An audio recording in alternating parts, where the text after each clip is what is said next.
comigo sua Bíblia, meu irmão, no livro de Isaías, no seu capítulo 10. Livro de Isaías, capítulo 10, verso de número 27.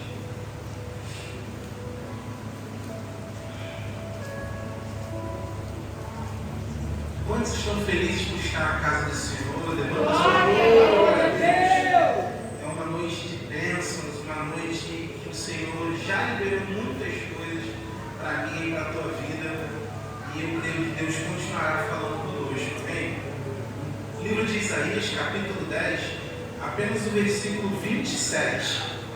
Diz assim a palavra de Deus: E acontecerá naquele dia que a sua carga será tirada do teu ombro, e o seu jugo do teu pescoço, e o jugo será despedaçado por causa da unção. Amém? Amém. Somente esse versículo aqui, que é o tema da nossa campanha, pastora. O jugo será despedaçado pela unção, ou a unção que despedaça o jugo, né?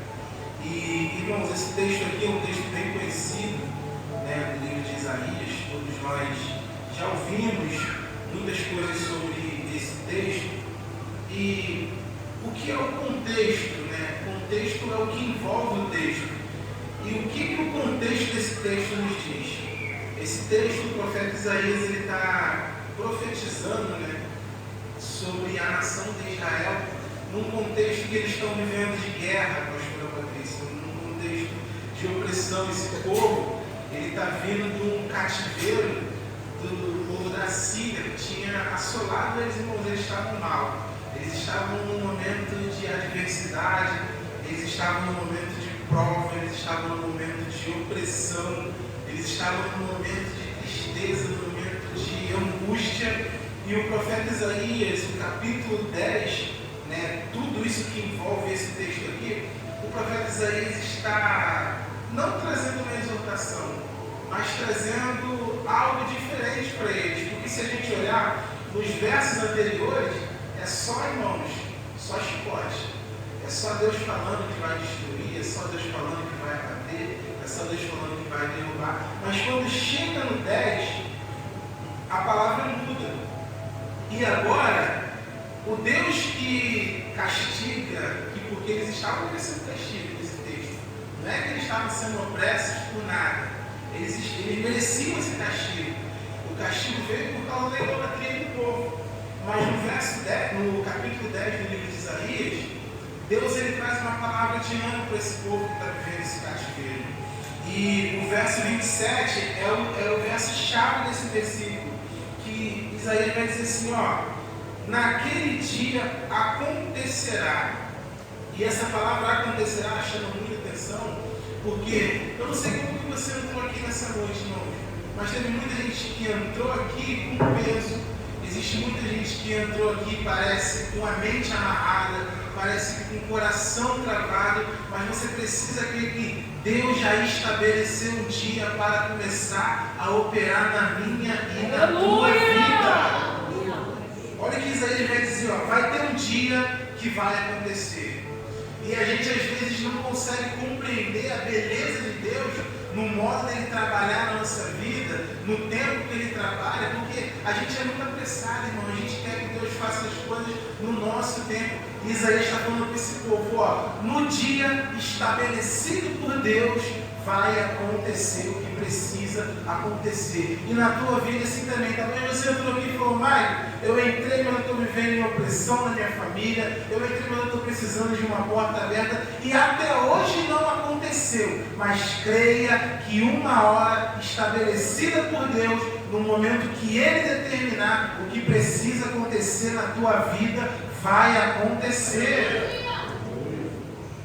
Porque é Deus que determina tempos e estações na vida dos seus servos. E a gente precisa compreender que a adversidade, e esse capítulo aqui, se você for observar o capítulo 10, o escritor deixa claro, Isaías deixa claro, que a adversidade não é o inimigo que tem controle sobre a adversidade. Quando a gente está sendo abatido, quando a gente está sendo provado, pastora Patrícia, a gente pensa, né, poxa, o diabo está querendo me matar, mas o diabo não tem poder de te matar, porque a tua vida está na mão de Deus. O diabo não pode contra a tua vida, irmão, porque você está na mão de Deus. E se você está na mão de Deus, é no momento dele que ele determina a vitória para você. E a gente precisa crer que Deus está no controle. A gente parece que entra dias e dias na igreja e não consegue compreender essa verdade. Deus está no controle de todas as coisas. Se a tua vida não tem andado bem, continue confiando, porque Deus está no controle de todas as coisas. Deus governa a tua vida, irmão. Deus é Senhor. E se nós somos servos deles, é Ele que controla a nossa vida, é Ele que controla a nossa caminhada. Tudo aquilo que precisa chegar na tua casa, fique em paz, porque vai chegar. Deus está no controle de todas as coisas. Se você precisa de uma porta aberta, fique em paz, porque Deus está no controle de todas as coisas. Se você precisa de uma libertação na sua vida, na sua família, fique tranquilo. Deus está no controle de todas as coisas. Quem está dizendo isso é você, Mike? Não, é a palavra de Deus. É a Bíblia que nos garante isso. E Isaías ele vai dizendo mais. No verso 27 ele vai dizer assim, ó: e acontecerá naquele dia que a sua carga será tirada do ombro. E quantos de nós entramos aqui às vezes num culto como esse, pastora Patrícia, com um peso enorme nas costas, com as adversidades da vida nos oprimindo, os problemas, e a gente acha que, nossa, não vai acontecer na minha vida, não vai, Deus não vai fazer. Irmão, entenda uma coisa: Deus é um Deus que quer aliviar as nossas cargas. Eu creio nisso. Para de lutar sozinho, irmão. O problema é que eu e você queremos lutar com a força do nosso braço. E Deus está dizendo para esse povo assim: quem te colocou nessa situação foi eu. E quem te tira dessa situação também sou eu. Porque a força do nosso braço só faz a gente receber frustração e tristeza. Todas as vezes que a gente tenta resolver os nossos problemas, as nossas questões, na força do nosso braço, a gente perece. Mas quando a gente entrega na mão de Deus, irmãos, Deus ele quer aliviar a minha e a tua carga. Se você entrou aqui pesado com os problemas da vida, creia que essa noite é a noite de você sair leve, porque Deus quer aliviar a tua carga. Deus quer tirar esse peso das tuas costas. Não leva para casa não, irmão, esse peso. Não vai te fazer bem. Eu cheguei em casa hoje, e parece redundante isso, porque eu cheguei de trabalho hoje em casa, era quase 6 horas, e minha mãe estava tendo uma crise de ansiedade. Então eu falei assim: Jesus, eu vou pregar uma palavra sobre o Senhor falou comigo durante todo esse dia sobre aliviar as cargas, e minha mãe está aqui aos prantos, tendo uma crise de ansiedade, e o Senhor falou comigo: vai lá pregar, porque quem controla a tua casa, a tua vida sou eu. Faz a tua parte, faz a tua parte, e deixa que eu vou fazer a minha parte. A gente precisa aprender a pôr a nossa confiança em Deus. Como o salmista vai dizer: irmãos, eleve meus olhos para os montes. De onde me virá o socorro? Meu socorro vem do Senhor, que fez os céus e a terra. Irmão, se Deus fez os céus e a terra, quer ser imensidão, que dirá os problemas da nossa vida? Que dirá uma porta aberta que eu e você precisamos? Que dirá uma doença? Que dirá uma libertação de um parente? Deus, ele controla todas as coisas, irmãos. A gente precisa entender qual é a nossa parte, pastor.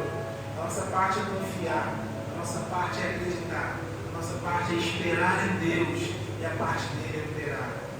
O problema que a gente vive aqui, por que a gente vive tanto em ansiedades, por que a gente vive em tantos problemas? Porque a gente quer fazer a parte de Deus. E a parte de Deus você não tem o poder de fazer. Só Ele pode fazer. Vamos fazer a nossa parte. E a nossa parte é confiar. E a nossa parte é entregar na mão dele. E deixar que Ele faça, que Ele opere nas nossas vidas. E aí Isaías vai continuar a sua profecia. E ele vai dizer: além de Deus tirar do teu ombro a carga, Ele também vai tirar do seu pescoço o jugo. que é jugo, Maia?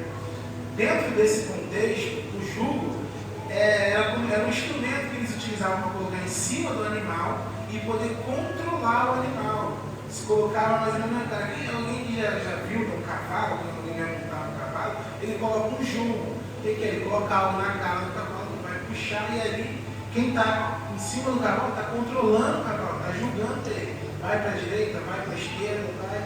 Então o que Isaías está querendo dizer com isso? O que os assírios faziam com esse povo, com o povo de Israel, nesse momento de opressão? Controlava eles. O inimigo controlava o povo de Deus. Mandava, vai para lá, vai para cá, faz isso, faz aquilo. Eles tinham poder. E olha o que Deus está dizendo. Quando eu descer sobre a vida de vocês, quando eu decidir mudar a história de vocês, o inimigo não vai poder te controlar mais. O inimigo não vai poder mais controlar a tua vida, tua casa, tua família. A adversidade não vai ter controle sobre a tua vida se você deixar que Deus seja Deus. Se eu e você deixarmos Deus operar, o problema não vai ter controle sobre nós. Deus quer nos dar liberdade em Cristo. E às vezes a gente quer viver preso aos problemas, irmãos. Às vezes a gente quer viver preso às ansiedades da vida. E Isaías está deixando claro aqui, ó. Vai ter um dia que o Senhor vai descer sobre vocês. E quando Ele descer, Ele vai aliviar a carga de vocês. Vai tirar esse peso. E além de tirar esse peso, aquilo que o inimigo tinha para poder controlar vocês, para poder direcionar vocês, não tem mais. Agora vocês são livres. Porque a presença de Deus nos traz esse senso de liberdade. Não é liberdade para eu pecar, mas é liberdade para viver uma vida de alegria, de ânimo. E esse texto aqui, irmãos, ele nos dá muitos leques. Se a gente for olhar na Bíblia, pastora Patrícia, para que serve a unção? Eu vejo muitas pessoas, eu quero ser ungido, eu quero ser ungido, eu quero ser ungido. Mas qual é o objetivo da unção? A unção ela tem alguns objetivos, irmãos. E primariamente, o objetivo da unção é consagração. Então o que acontecia?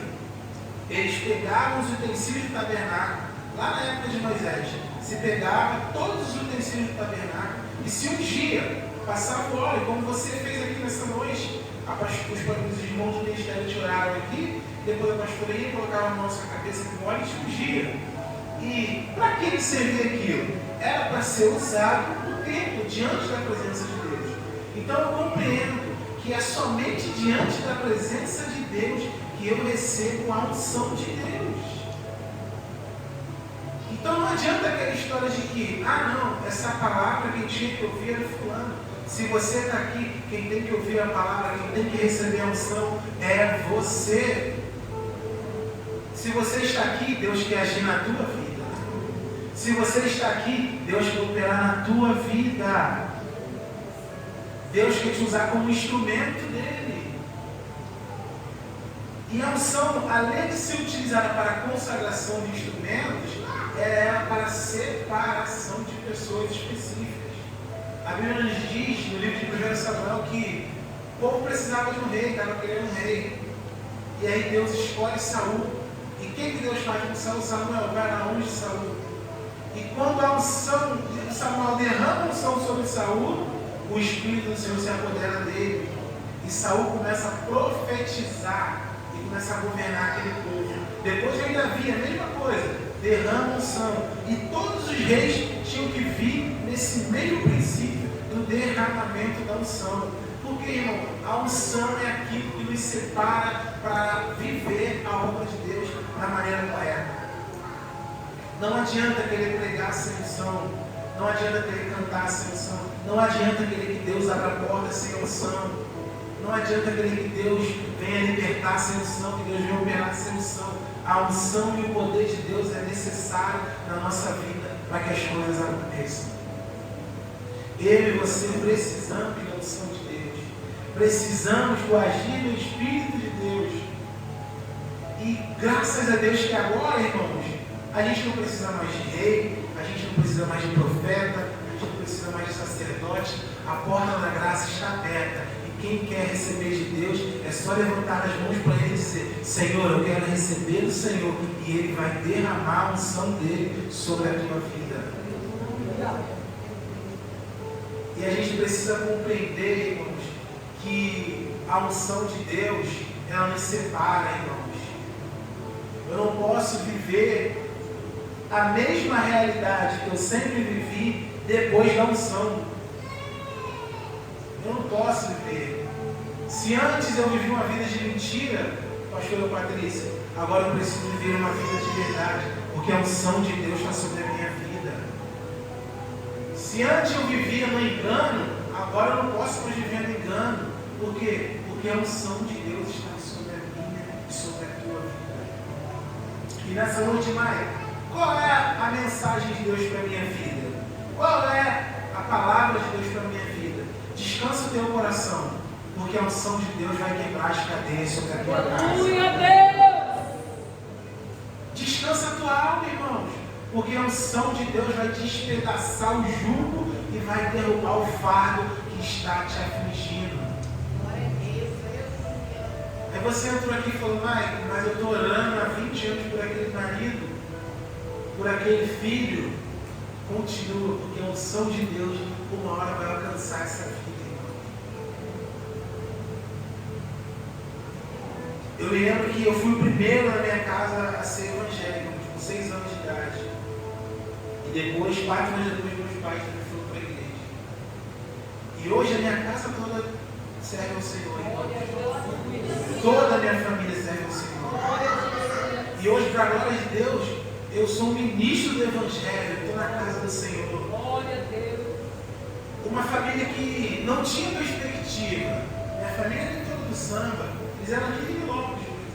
Todo mundo aqui de Nilópolis, de samba. E as pessoas olham para mim e dizem: caramba, aonde que você chegou? Mas foi a unção de Deus, foi a graça de Deus que me permitiu estar aqui. Então não desista, irmãos. Não desista da tua casa.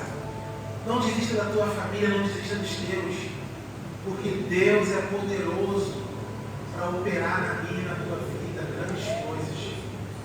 Eu me lembro, pastor Patrícia, que há 4 anos atrás eu tinha iniciado uma faculdade.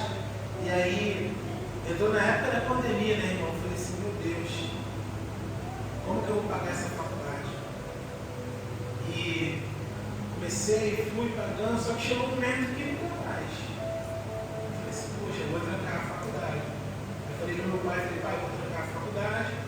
Então, negócio de pandemia, a empresa carro das pernas, e não vai ter como não. Eu falei assim: rapaz, ora, Senhor. Eu me lembro que no culto de quinta-feira, lá no Real Matriz, eu entrei naquele culto. Cheguei até atrasado. Eu cheguei na hora da palavra. Eu ouvi a palavra. E quando acabou a palavra, o pregador falou assim: ó, Deus está falando comigo que tem alguém aqui que precisa receber algo extraordinário dele. Só que você precisa entregar tudo no altar. E na hora meu coração fechou, pastor. Eu falei: não, isso não é para mim. Mas o Senhor falou: é para você. Ali eu entrei no meu aplicativo do banco. E eu me lembro até hoje, não tinha R$300 no meu banco. Era tudo que eu tinha. Tudo. Eu falei: meu Deus do céu. E o Senhor falou: entrega. Aí eu fui e entreguei, obedeci. Entreguei os R$300 no altar. E fui embora para casa e falei: amanhã eu vou lá trancar a faculdade. Porque eu não vou ter como pagar. E aí, irmãos, pais, isso foi na quinta-feira. Na sexta-feira eu cheguei na faculdade. E quando eu cheguei na faculdade, eu estudo na Estácio, né? Estudava. Aí, quando eu cheguei, a coordenadora olhou para mim e falou assim: ela nem era do meu curso. Eu cursei administração de empresas. Ela era de outro curso. Ela falou assim: vem cá, meu filho, qual é o seu nome? Eu falei: Maicon. Ela falou: então, eu estive conversando com a coordenadora do curso de administração e de ontem para hoje o governo mandou uma bolsa a mais das que já tinham E a gente precisa preencher essa bolsa até hoje. Você cursa administração. Eu falei, sim, curso. Ela falou, eu não sei porquê. A primeira pessoa que me veio na mente foi você. E tem uma bolsa aqui de 100% até o final do curso. Você aceita? Eu falei, aceito. Isso foi de manhã, eu estava de manhã. Ela falou, ó, você tem até 8 horas da noite para me trazer uma lista enorme de documentos. Aí eu corri, não fui nem trabalhar esse dia. Liguei pro meu chefe, não estava para trabalhar hoje não. E resolvi. E para a glória de Deus, dia 14 desse mês agora, eu me formei em administração. E por quê, irmão? Porque Deus é um Deus que realiza. Deus é um Deus que faz, irmãos. E eu creio que isso é só o começo, irmãos. Deus ainda tem muitas coisas mais a operar na minha vida. E na tua vida não é diferente. Talvez você entrou aqui e falou assim, Marco, meus sonhos já foram. Não dá mais tempo para mim. Mas Deus nessa noite diz, dá tempo sim. Volte a sonhar, porque eu vou realizar na tua vida. A unção tem esse poder, irmãos.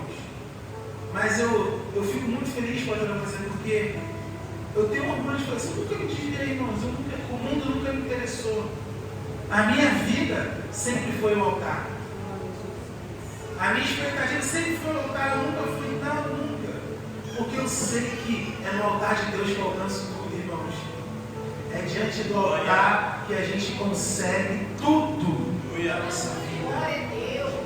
E você hoje está diante do altar. Você não está diante do Marco, você não está diante da pastora Patrícia, você está diante do altar de Deus.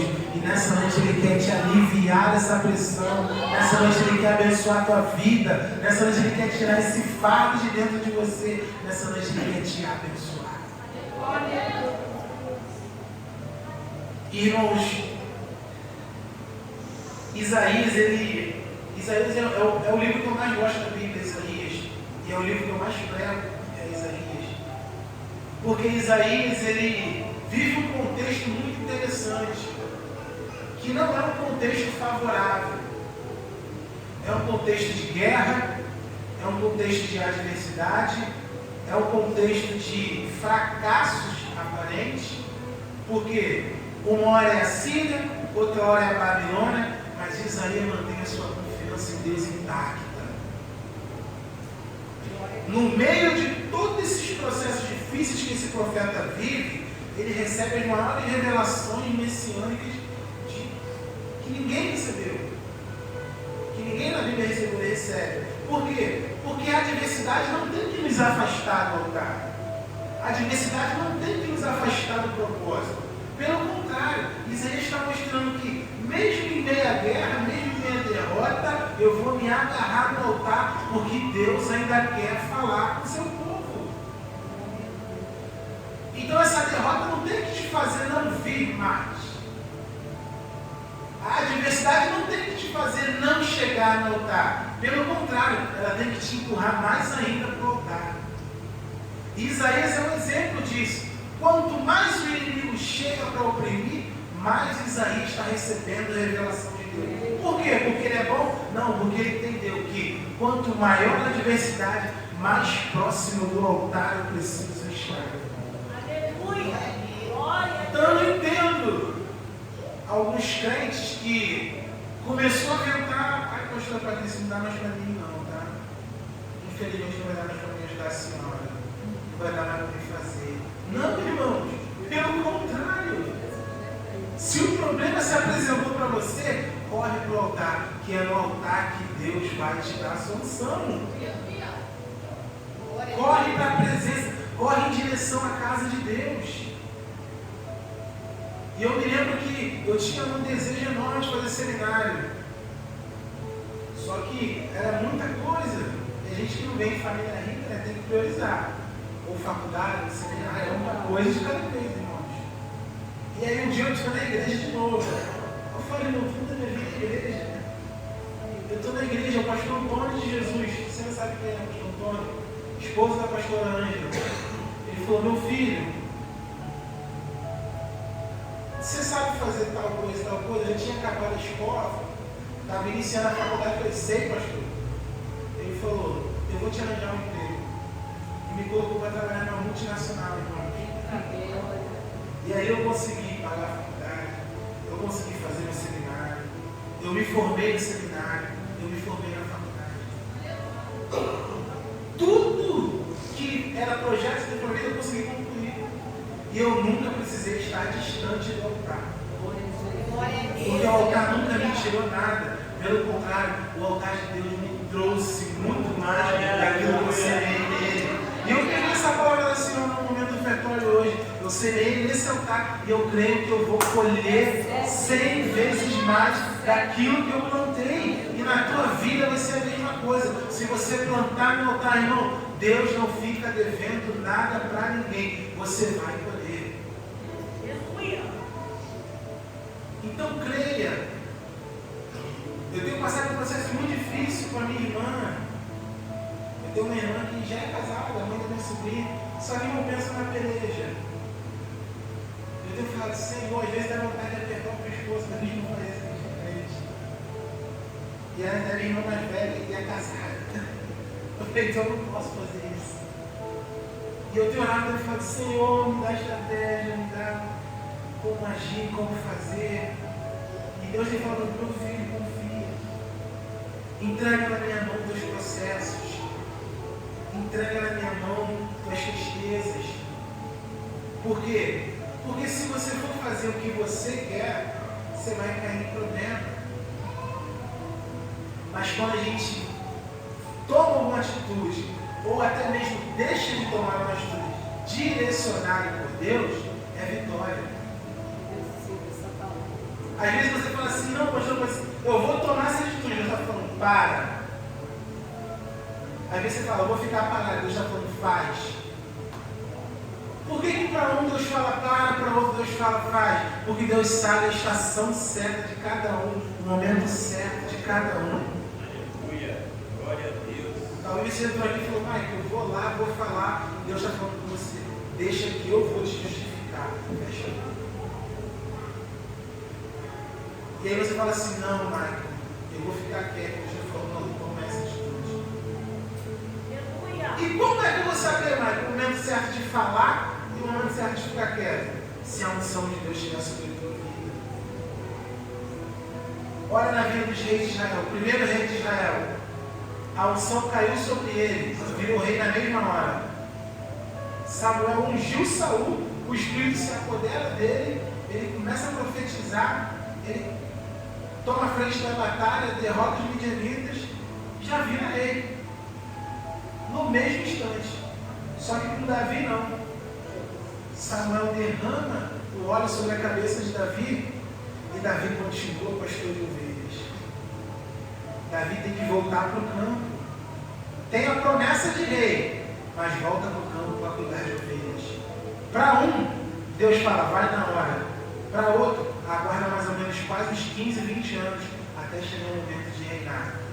Por quê, Maia? Porque a unção de Deus é algo individual, pastor Patrícia. O que Deus derramou sobre a tua vida, Deus não vai derramar sobre a minha.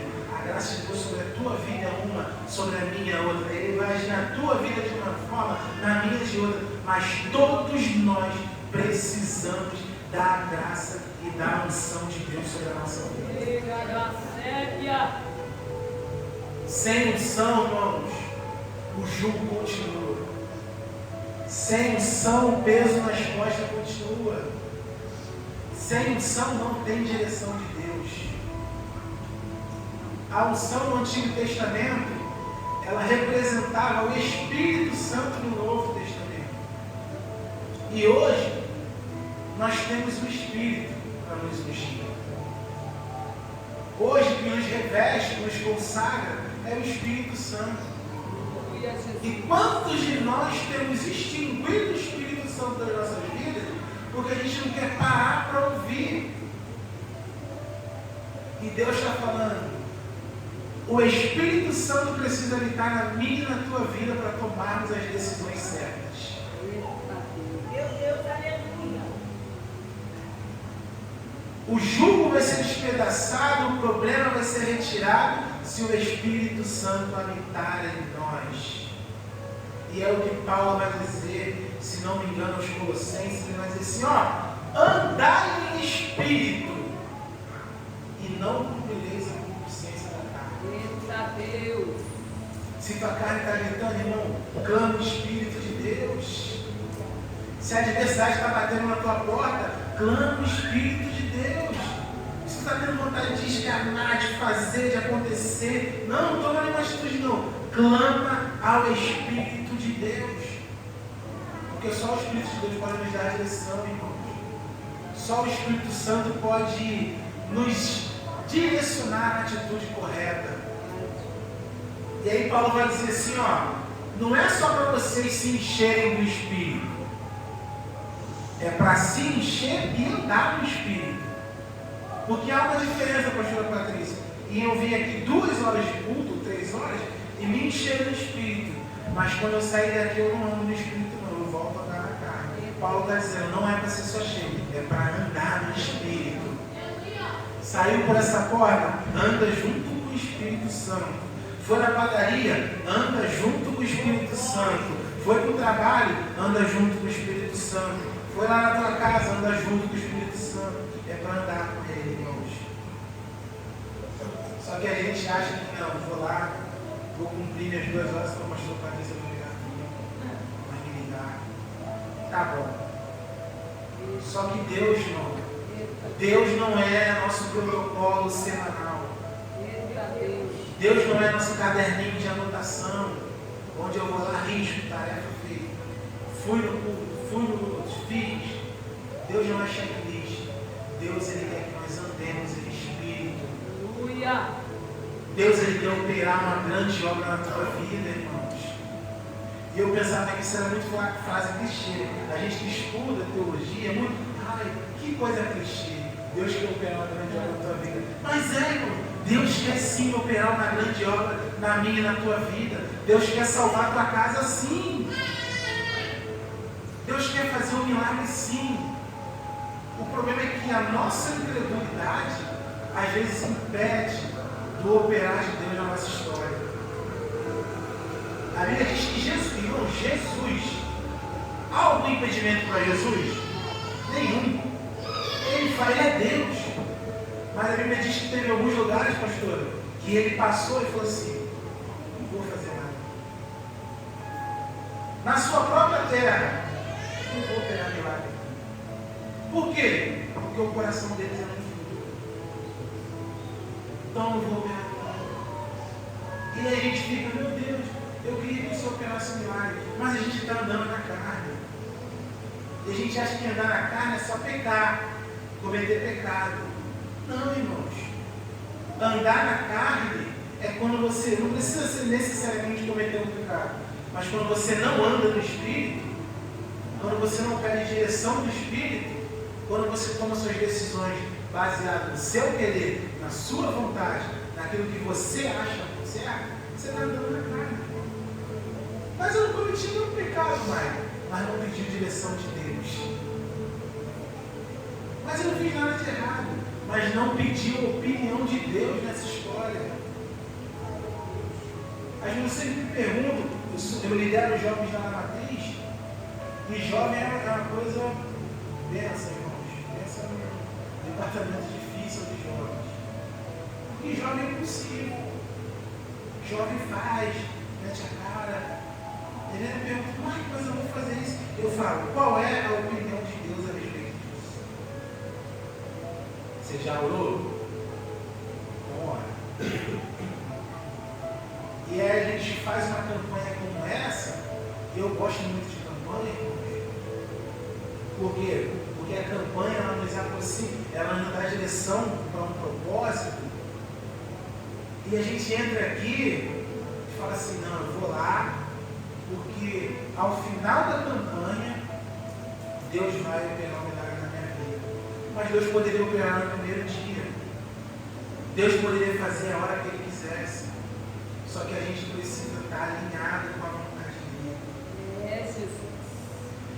E se a gente não estiver alinhado com a vontade de Deus, irmãos, Deus não vai operar. Não é porque a campanha não deu certo, Não é porque a pastora Patrícia não tem unção, não é porque os irmãos aqui não são ligados, é porque eu e você, às vezes, não compreendemos o propósito de Deus, não vivemos de acordo com a opinião de Deus, e aí Deus não age. Não é que Ele não tenha poder, sou eu que não estou preparado para receber ainda. E às vezes Deus, para não te matar com o que Ele vai te dar, Ele não te dá, Ele te deixa aí. Mas nessa noite, nossos corações estarão preparados para receber aquilo que Deus tem para derramar sobre a nossa vida. Nessa noite, nosso coração, nossa consciência vai estar pronta, direcionada, para entender que Deus é quem opera, que Deus é quem faz no momento certo, no momento dele. E Isaías, para a gente terminar, eu estou terminando a mensagem.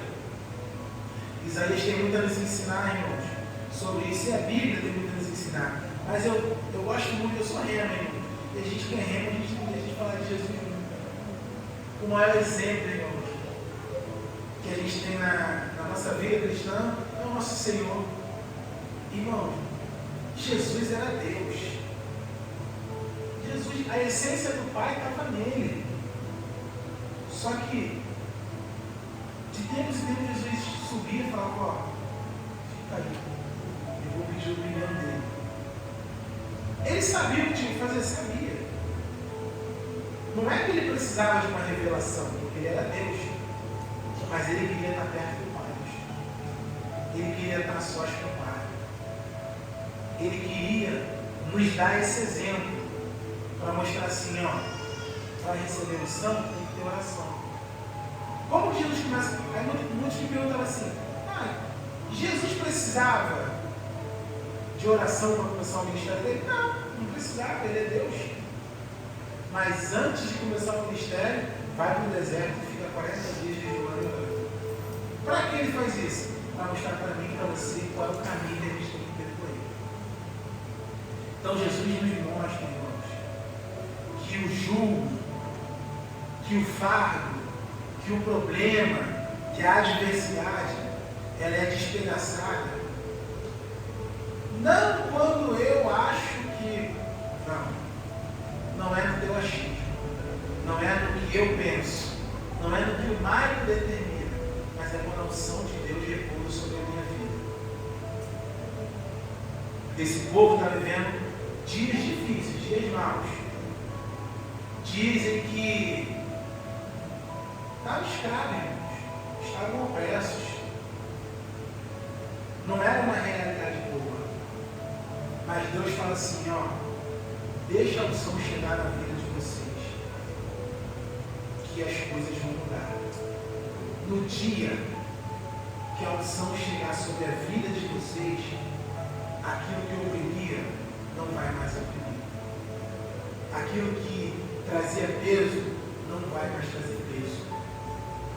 E para mim, mãe, no dia que o Espírito Santo controlar a tua vida,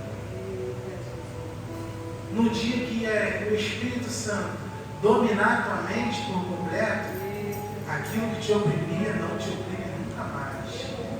Aquilo que pesava na tua vida não pesa nunca mais. Aquilo que te impedia de avançar não vai te impedir nunca mais. E aí tem gente que fala assim, poxa, eu não consigo avançar. Tal área da minha vida, ontem eu estava no Rema Mangueira, com o pastor Marcelo, e a gente estava ministrando sobre isso. Muitas pessoas parecem que têm áreas da sua vida que são travadas e não caminham por nada. Pode campanha, oração, mas é por quê? Porque Deus é quem direciona. E se a gente não aprender a pegar isso e colocar na mão de Deus, vai ficar do mesmo jeito. Então, nessa noite, Maia, como é que eu alivio minhas cargas? Coloca na mão de Deus. Maia, como é que o inimigo perde o controle sobre a minha vida? Como é que a adversidade sai da minha vida, da minha família, da minha casa? Se você deixar o Espírito Santo entrar na tua vida. Mas eu sou crente, Maia. Eu também, irmãos. desde a minha infância. Mas eu creio que todos os dias eu preciso deixar o Espírito me controlar. Porque às vezes eu deixo ele controlar um pouquinho, vai, controla aí, Espírito. Só que chega um momento que eu falo, não, me dá de novo. Deixa eu pegar. Não, todos os dias o Espírito precisa controlar a minha e a tua vida. Só assim a possibilidade de vitória. Só assim a possibilidade de plenitude. Talvez você entrou aqui nessa noite e eu sou um pregador assim, eu sou mais contigo. Talvez a palavra não foi a que você quis ouvir. Talvez você pensou assim, pô, vai vir alguém que vai dar uma rajada de glória, que vai gritar, que vai pular, e eu não sou isso. Mas você pode ter certeza, irmãos, que se essa mensagem for como uma semente na tua vida, se ela pousar na tua mente, você deixar o Espírito trabalhar, testemunhos serão contados aqui. Palavras liberadas nesse altar pela pastora Patrícia irão germinar na tua vida. Bênçãos que estavam retidas no mundo espiritual serão liberadas para você. Porque Deus, irmão, não é um Deus que não sabe trabalhar. Deus sabe trabalhar, irmãos. O profeta vai dizer que veio uma tempestade, algo estrondoso, Deus não estava na tempestade. Mas quando veio uma ventania, um ventinho suave, ele fala, Deus está aqui. E Deus está aqui nessa noite. Eu não sei como você entrou aqui, mas você não vai sair da mesma forma. Porque Deus está no nosso meio essa noite. E não está parado, está operando. Talvez não esteja operando como o Michael acha que ele tem que operar, mas ele está operando. Talvez ele não opere da forma que você acha que tem que operar, como nós achamos. Mas você vai lembrar desse culto, irmãos. Você vai lembrar dessa palavra. Porque eu tenho certeza, e Deus testifica no meu coração, pastor Patrícia, que Ele está liberando algo precioso sobre a vida de alguém nessa noite. Que haverá testemunhos nesta casa.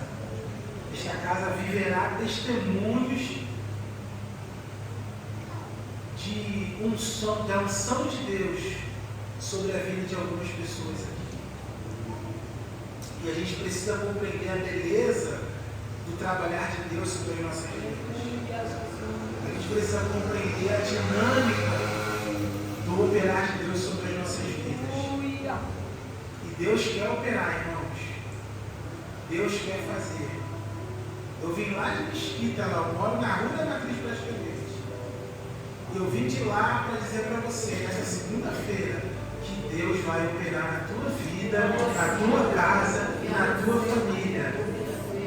Não é porque eu estou falando da minha cabeça, não, mas é a palavra que nos garante, a Bíblia que nos garante que vai chegar um dia. Que dia, Mário? Deus não está me falando um dia, mas Ele está dando uma certeza. Ele vai operar na tua vida e na tua casa. O profeta vai dizer, ó, está chegando o dia que Ele vai operar. Ele usa uma palavra muito interessante, ele diz assim, ó, acontecerá. Quantas coisas muitos de nós estamos esperando que aconteça.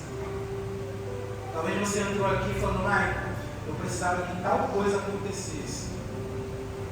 E nessa noite Deus vai liberar sobre a tua vida aquilo que precisa acontecer. Eu não sei como você entrou aqui, irmãos, mas eu sei o Deus que eu sirvo. Eu sei que Ele não é um Deus de mentira, irmãos. Não é um Deus que está inerte. E no meio dessa sua diversidade, Deus irá operar na tua vida. No meio desse teu fardo pesado aí, Deus irá derrubar esse fardo. No meio desse teu problema que parece impossível, Deus irá operar no meio do impossível. gente terminar aqui, eu me lembro que há uns... Eu me lembro não, aconteceu uns 2 meses atrás. Eu tinha um tio na minha família que ele nunca pôs os pés na igreja. Nunca. Odiava a igreja. E aí do nada ele fica doente. Adquiriu um câncer no seu intestino. E aí a gente naquela correria de cura, de levar para o hospital, volta. Um dia eu estava em casa, tinha chegado do trabalho, e aí minha mãe falou assim: Júnior, vai lá no seu tio Amaury, ora por ele e faz o apelo. Eu falei assim: pô, minha mãe tá doida. O meu tio não gosta de igreja, nunca pôs os pés dentro de uma igreja. Ele foi na igreja uma vez para ver a filha se apresentando, e mesmo assim nem ficou, foi embora. E vai lá pregar com esse homem. Aí o pai falou: não, vamos lá. Fomos na casa dele, irmãos. Quando eu cheguei lá, meu tio estava só pé de osso. O câncer tinha tomado tudo, pastor. E aí eu ministrei a palavra, falei: Senhor, como ministrar? O que eu vou ministrar para esse homem? Só estava eu, meu pai e a filha dele lá.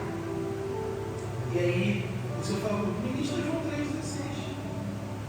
E aí eu preguei João 3,16 para uma pessoa só, à beira da morte. E eu preguei ali, e eu me lembro que enquanto eu falava do amor de Deus, que Deus amou o mundo, que Deus amou todos, ele chorava igual uma criança. E quando eu acabei de pregar, eu falei assim: tio, o senhor aceita Jesus como seu suficiente Salvador? Ele falou: eu aceito. Glória, aleluia. Eu aceito. Aleluia. E aí, irmãos, eu fui embora para minha casa, e no outro dia, quando eu estou no trabalho, a minha me liga e fala: ó, seu tio foi internado, o médico falou que ele tem algumas horas de vida. Só que engraçado, o médico falou que ele não está triste, e ele só fala uma coisa: glória a Jesus. E aí, 2 dias depois ele faleceu, irmãos. Mas Jesus não curou ele. Ele não pôs os pés dentro de uma igreja, mas o impossível foi operado na vida dele. Aquilo que para alguém vai falar: esse cara, não, ele nunca vai aceitar Jesus. Ele não, qualquer um menos ele. Mas e agora que para Deus não há nada impossível? Talvez você entrou aqui com essa certeza dizendo: mas esse problema não dá jeito. Tenho 2 minutos para terminar. Fica de pé comigo, e a gente vai orar. E você entrou aqui talvez dizendo: mas não tem jeito mais. Só que agora que o nosso Deus é o Deus do impossível. É o Deus que opera em meio àquilo que não tem mais chance de acontecer, de fazer, e Deus vai lá e faz. Se eu desse o microfone para os irmãos aqui, eu ouviria testemunhos lindíssimos, eu creio. E nessa noite nós vamos orar. E você vai colocar diante do Senhor o teu fardo, irmãos. Você vai colocar diante do Senhor aquilo que pesa na tua mente, no teu coração. Você vai colocar diante do Senhor esse jugo, e o Senhor vai despedaçar esse jugo nessa noite. Você crê? Se você tem fé, irmão, para acreditar, Deus irá operar. Senhor, meu Deus e meu Pai, que está a tua igreja, Senhor. Senhor, esse povo é teu, Pai, esse povo te serve, Pai. Senhor, esse povo, Pai, que veio aqui não para ver um pregador, Senhor, não para ouvir ninguém cantar, mas, Senhor, esse povo veio para ouvir a tua voz, Senhor. Senhor, toma a vida de cada um dos meus irmãos que entrou por essas portas, Pai. Eles não entraram em vão, Senhor, mas eles entraram para receber, Senhor, aquilo que o Senhor tem para derramar sobre a vida deles, Pai. Senhor, nessa noite nós colocamos sobre o Senhor, Pai, todas as nossas ansiedades, Pai. Senhor, nós colocamos sobre o Senhor todos os nossos medos, Pai, todos os nossos problemas, Pai, todas as nossas questões, Senhor, que não conseguimos resolver, Pai, que nós não temos poder, Pai, de fazer que as coisas aconteçam, Pai, mas o Senhor é o Deus que opera, Pai, o Senhor é o Deus que faz, Senhor, o Senhor é o Deus que determina, Senhor, e não há nada que não tenha, Senhor, que não esteja debaixo do teu poder e que o Senhor não possa operar, Pai. Senhor, tua palavra diz em Isaías 43, Pai, que não há nada que possa ser, Senhor, escapado das tuas mãos e que quando o Senhor opera, ninguém pode impedir, Pai. Senhor, então opera nessa noite na vida dos meus irmãos, Senhor. Senhor, traz para eles a paz do teu Espírito, Pai. Traz para eles renovo, Pai. Regozijo na tua presença, Pai. Senhor, derrama, Senhor, as mais lindas bênçãos dos altos céus sobre a vida dos meus irmãos, para a honra e glória do nome poderoso de Jesus. Que Deus te abençoe, em nome de Jesus.